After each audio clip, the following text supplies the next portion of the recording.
आज का मन्ना, दूसरों को उसी तरह क्षमा करना जैसे प्रभु ने हमें क्षमा किया। बाइबल के पद, मत्ती 18:31। उसके संगी दास ये जो हुआ था देखकर बहुत उदास हुए और जाकर अपने स्वामी को पूरा हाल बता दिया। मत्ती 18:32। तब उसके स्वामी ने उसको बुलाकर उससे कहा, हे दुष्ट दास, तूने जो मुझसे विनती की तो मैंने तो तेरा वह पूरा कर्ज क्षमा किया। मत्ती 18:33। सो जैसा मैंने तुझ पर दया की वैसे ही क्या तुझे भी अपने संगी दास पर दया करना नहीं चाहिए था।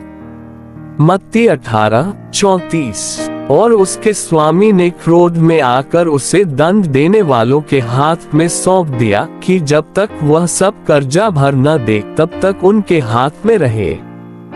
मत्ती 18:35। इसी प्रकार यदि तुम में से हर एक अपने भाई को हृदय से क्षमा न करेगा तो मेरा पिता जो स्वर्ग में है तुमसे भी वैसा ही करेगा।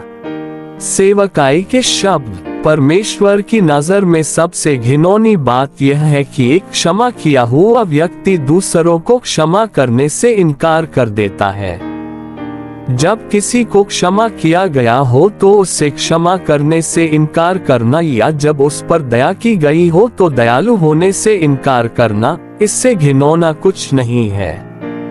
एक व्यक्ति को एक तरफ अपने लिए अनुग्रह प्राप्त नहीं करना चाहिए और दूसरी तरफ दूसरों के साथ अनुग्रह साझा करने से इनकार नहीं करना चाहिए।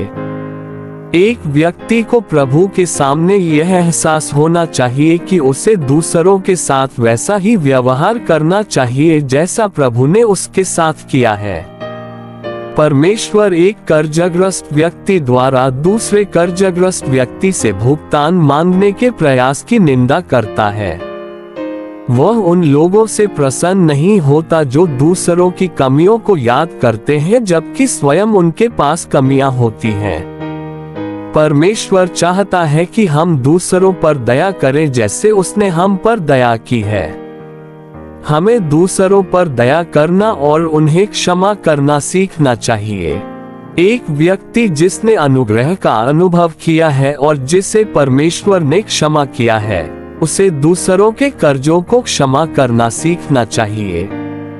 उसे दूसरों को क्षमा करना, उन पर दया करना और उनके प्रति अनुग्रही होना सीखना चाहिए। हमें अपनी आंखें ऊपर उठाकर प्रभु से कहना चाहिए, आमीन।